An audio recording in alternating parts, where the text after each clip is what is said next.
Hello hello. ஆ, உறவுகளே, என் உடன் பிறப்புகளே, எப்படி இருக்கிறீங்கோ? சாப்பிட்டீங்களா? நான் கூட இப்போ தான் சாப்பிட்டேன். ஓரளவு அமைதியாக இருக்கிறேன். சாப்பிடுவதற்கு முன் நான் ரொம்ப களைத்து போயிருந்தேன். ரொம்ப பசியாக இருந்தேன். அந்த ஒரு ஜான் வயிறு சாப்பாடு இல்லை, சுஸ்தாக இருந்தேன். அன்றைக்கி ஒரு நாள் இதை பாட்டு ஒன்று கேட்டேன். ஒரு ஜான் வயிறு இல்லாட்டா இந்த உலகத்திலே ஏது கலாட்டா. பசி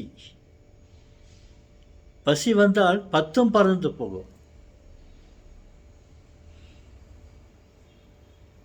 பசியாக இருக்கும்போது அந்த 10 எண்ணிக்கையை கூட எண்ணி சொல்ல முடியாது.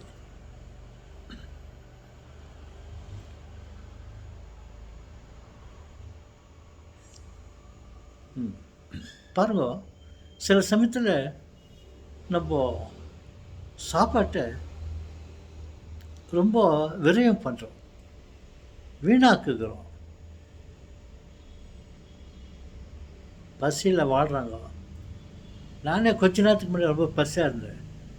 எங்கே என்ன இருக்குது, என்னத்தை சாப்பிட்லாம் அப்படின்ட்டு துடிச்சிட்டு இருந்தேன்.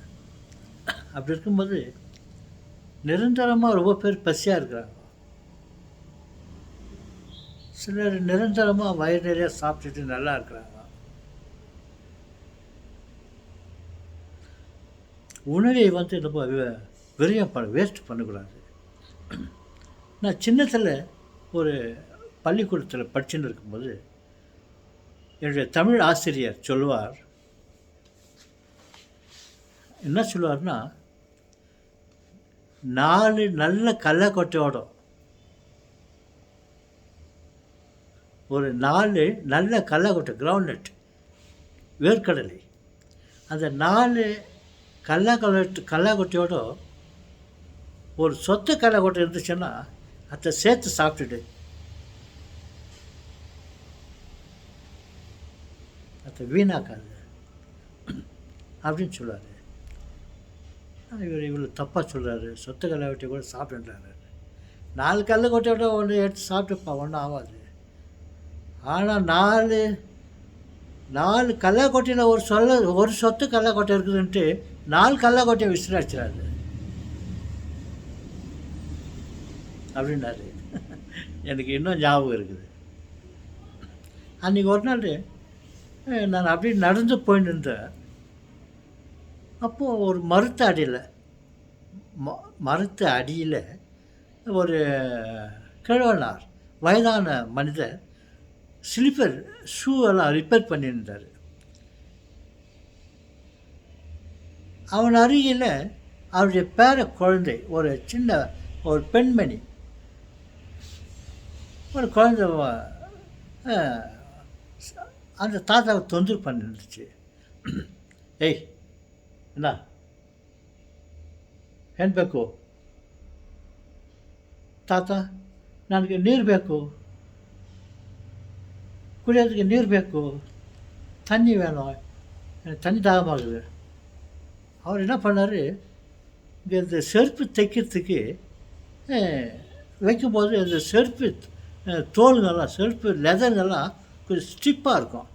அதுக்கு கொஞ்சம் தண்ணி தெளித்து அதை நல்லா தட்டிட்டு கொஞ்சம் மெதுவாக அனுப்பி அதை தைக்கிறதுக்கு வசதியாக இருக்கும். ஒரு பாத்திரத்தில் ஒரு பழைய தண்ணி வச்சுட்டு இந்த ஸ்லிப்பர் தோலுங்களெல்லாம் அதில் நலிச்சு வேலை செய்தார்.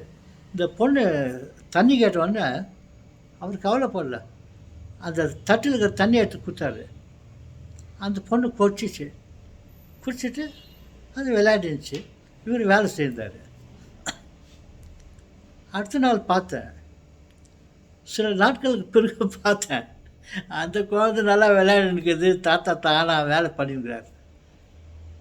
யாரும் சாவதில்லை. நம்ம தான் என்ன பண்ணுறோம், வசதி என்னவோ நினச்சின்னு இருக்கிறோம். அக்வா காட்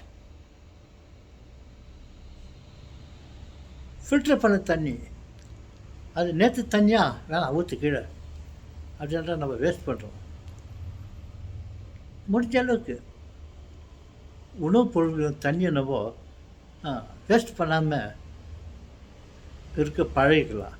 அதனால் பழைய தண்ணியோ அந்த சில்பரில் ஓட்ட தண்ணியவோ வீணாக்குங்க.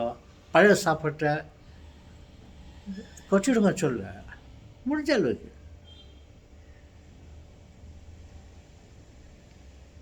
நல்லா இருக்கும்போது கூட நல்ல சாப்பாட்டு கூட நம்ம கீழே கொட்டிடலாம்.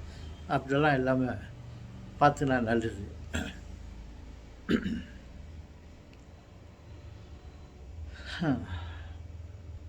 ஓகே, இது சம்மந்தமாக நிறையா பேசலான்னு பார்க்குறேன். போதும். நீங்களாம் வள்ளுவர்கள்,